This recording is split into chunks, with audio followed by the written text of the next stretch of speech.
ultimately, how did it all begin? Like rewind the tape. And it has to have started at some point, regardless of where you hit start on the stopwatch to say this is the beginning of time. Time itself arguably stretches backward into negative, like forever. So here we are. When did it all start? Ultimately, like how and when did everything begin? Aristotle had an idea. He just said, it's just always been. It's the immortal view of the universe and the earth. And he just says, the universe simply is. And like Richard Dawkins kind of reiterates that. The universe simply is. It's just always been here. And that view actually held sway for a really long time. The Aristotelian, as in Aristotle, view of the earth, it was the main view really for a long time, but it still begged the question, because even an immortal universe would beg the question, how did it begin? Who began it? We're on a little bit of a budget, so bear with me, but I've got a particularly empty box here, okay? We have sprayed it with radar deflecting paint, and by radar deflecting, I mean it was like the flat kind of spray paint that you get at Ace Hardware. It would have been cool to have the kind that they put on, you know, like the Lamborghini Aventador. That would have been pretty bad to the bone, but also, you know, we're a church, so we're on a budget. So just pretend like it's that kind of paint. And it's this box, and there's nothing in it.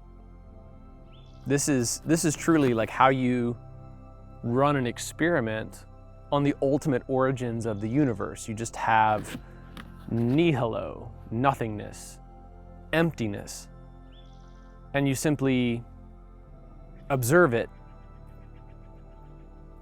If you're kind of a science nerd, you may have followed this story of the Large Hadron Collider, the LHC. It's this massive, like that barely begins to describe it, this colossal mechanism that even spans the border between two countries, and it's underground. And it basically just shoots particles, you know, in streams at one another, and then observes what happens. That's gotta be like the understatement of the century. But what we were searching for in the Large Hadron Collider was this blank to be filled in. If you were paying attention in, you know, high school science, you remember the periodic table of the elements. Well, we have another table as well, and it's for these subatomic particles. And there was this conspicuous blank. It was like, we know there has to be a particle that does this thing, that like imbues other particles with mass, kind of like gathers mass and then gives it to particles. And we called it the Higgs boson particle because the scientist's name was Higgs. The column was the boson column. So the Higgs boson was this one particle that we were looking for with this massive Large Hadron Collider. But the story of the search for the Higgs boson particle kind of got hijacked, and it became known as the God particle. And the narrative around the Large Hadron Collider became replicating the setting at the onset of the Big Bang. Now, that's not actually what we were looking for with the Large Hadron Collider. We just had this conspicuous blank to fill in on our table. But this particle became known as the God particle. And it was a far more dramatic narrative to say, like, once we use this machine to find this particle, we're going to put to rest the silly notion of God. Because we're going to find this particle that gives other particles mass. And we're not going to need to explain where physical matter came from. But here's the problem. I mean, beyond the fact that, by the way, we sort of found the Higgs boson and people still believe in God. It wasn't actually the God particle after all. It didn't shake the ground like we kind of thought that it would. Beyond that,